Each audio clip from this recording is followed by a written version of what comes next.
hustle culture, you have a recipe for mental exhaustion. I just spoke to a young lady yesterday who was grieving, and she had to take a day off, and she told me that it took her 4 days. So the entire week she felt like, I just need one day to not go to work and not do my responsibilities. And she pushed through until Friday where she was like, I just can't. And that's the day she did. And she still was like, there was still a part of me that was like, I could have just pushed through, it was Friday. And I thank God that she didn't. And so I praised her for that. I'm like, thank goodness for finally listening to your body. Your body was telling you what you needed all week. Nothing that you felt like you needed to do was urgent, but your need for self-care and space to keep breathing is what was really urgent. And you didn't give yourself permission to do that. And so I invited her to give herself permission to take the rest that she needs. And we talked through things that she could do, like the weather is nice, go take a walk, go be in nature, go be with your family, do the things that you actually need that will restore you, rather than continuing to do the work. And I get it, a lot of us have a scarcity mindset, and because resources are actually scarce, we kind of justify it. And so we're like, well, if I don't work, I'm not going to meet these goals, or I'm not going to be able to take care of myself. But what we don't realize is that if we actually take the time to rest, it allows space for more creativity and more, capacity to do what it is that we like to do. We also don't talk enough about how trauma affects us. Whether we have personally experienced things or we witness trauma, it can rewire our brain and affect how safe we feel in our own bodies, disconnecting us from our authentic selves and robbing us of our joy. We have to name these systems and realities before we can dismantle it. And I will add that we are living through a collective trauma right now. And so if you already notice how it's weighing on your body, pay attention to that. It's not nothing to be minimized. We really should be aware of that and try our best to take care of ourselves. So how do we protect our minds, our peace, and our purpose? These are 6 evidence-based and culturally sensitive strategies. First, we need to normalize mental health conversations. We can start small. Just start talking openly with your friends, your peers, people within your community that you can connect with who get it, and make therapy and healing part of your everyday language. Some of us are fighting battles trying to convince family members or people who don't believe in it that it matters. I'd say that while that's important because we hope to kind of bring them along, that may be wasted effort. And so just find, even if it's one person who can be your accountability partner that you can check in and just say, like, how are we really living this season? What do we need? How can we pour into each other? That's going to go a long way. It is important for us to build culturally competent support networks. Find the therapists, coaches, support groups from people who understand your lived experience. A shared sense of understanding, it reduces shame, and it also builds trust. I'll talk a little more towards the end about an opportunity that I have to create that kind of network. Practice daily boundaries. Say no without guilt. And delegate without apologizing for it. Schedule time for joy, just like it's a meeting with an investor or any other kind of important meeting that you have. It's also important to incorporate preventive wellness. Moving our bodies, even for 10 minutes a day, can help us reduce depressive symptoms. Go for a brief walk. Have a dance party in your living room. Whatever it is that you need to do, it will make a difference. Foods that are high in omega-3s, B vitamins, and magnesium actually support our mood regulation. Also, sleep is not optional. It's your medicine. Let's do away with this idea, I'll, sleep when I die, or those types of things. Your sleep is very important. So if you can prioritize that, it's going to take you a very long way. Mindfulness practices like deep breathing or journaling can help calm our nervous system. Also, we live in a digital age. Use the tools.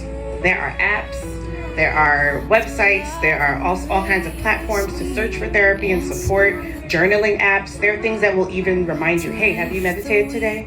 Or hey, can you take a pause right now and just check in with your body? Anything that you need, it's available, so just search for it. We should also redefine success. Let go of the myth that success means suffering. Sometimes choosing your well-being is the most radical success of all. We can't prevent depression and anxiety in isolation. We need a cultural shift. This is going to be a new ecosystem where vulnerability is actually seen as strength. The number of people who I hear coming in saying, I don't want to be vulnerable, or no one can know that I'm struggling, it's so common. And so a lot of times I'm working with people to recognize that, like, your capacity to actually know what it is that you need and say, I'm having a hard time, is a strength. And so let's not perpetuate that idea that there's something wrong with you or you should be ashamed if you're having a hard time. Treating your mental health is just as important as treating your physical health. Some of us do put off going to the doctor, but we're more likely to put off our mental health even longer. And so think about it. If you have to take care of your diabetes, your blood pressure, you should also be thinking about, how am I taking care of my brain and my mind?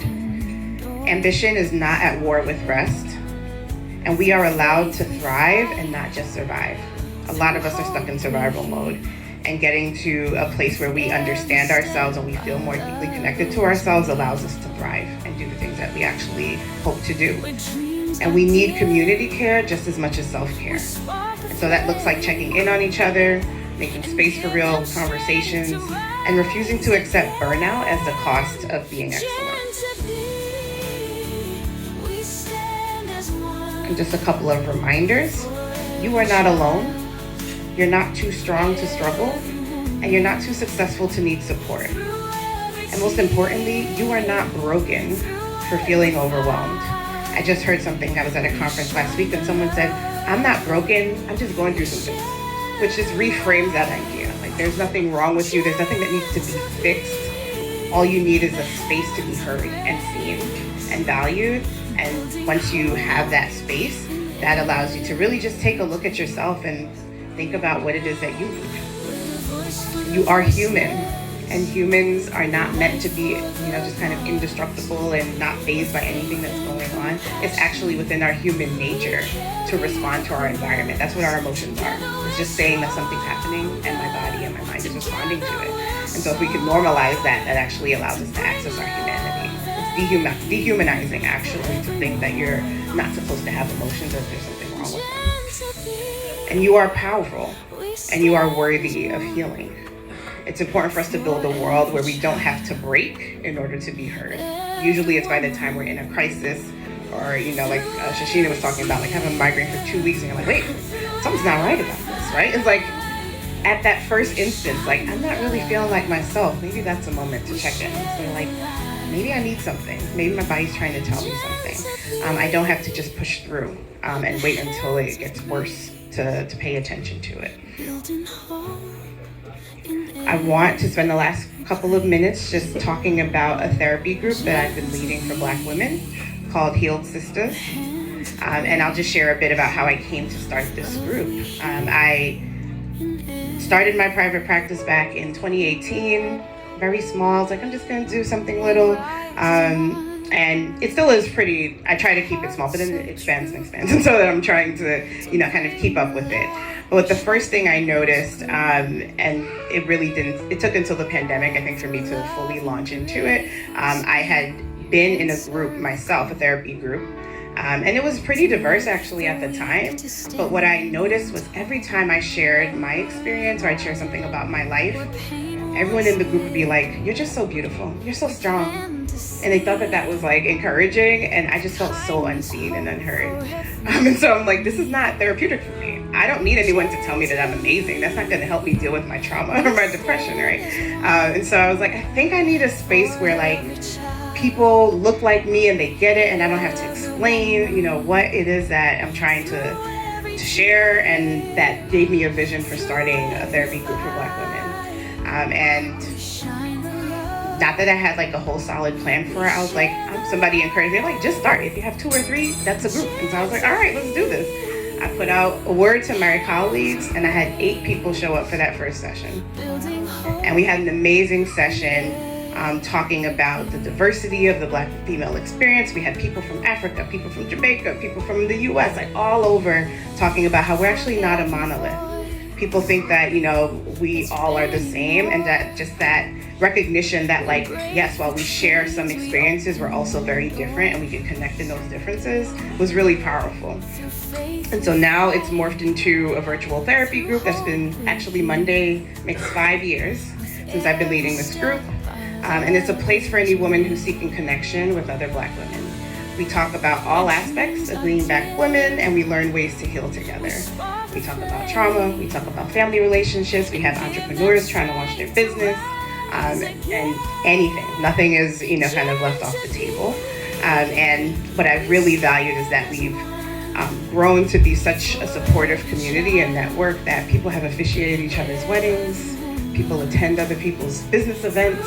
There are some people who coach others, like who are trying to launch into the same career as them. And so I've always wanted it to be a space where people could actually bring the community that they're valuing and not have it just like isolated to my therapy group. Historically, in therapy groups, you're not actually allowed to talk to the people outside of the group to prepare, to try to preserve the confidentiality. But as soon as we all met, they're like, I'm coming here because I feel so isolated everywhere I'm at. And this is really important for me to find a space where I can just be real with other women who get it. And it's been really beautiful to see the relationships that have been built. So if you're interested at all in that group, please find me before the end of this event and I can tell you more. I have the business cards on the table. I also want to just thank Jen, Darren, Jentuby, the amazing team who organized this event. And thank you all for listening and showing up for yourselves.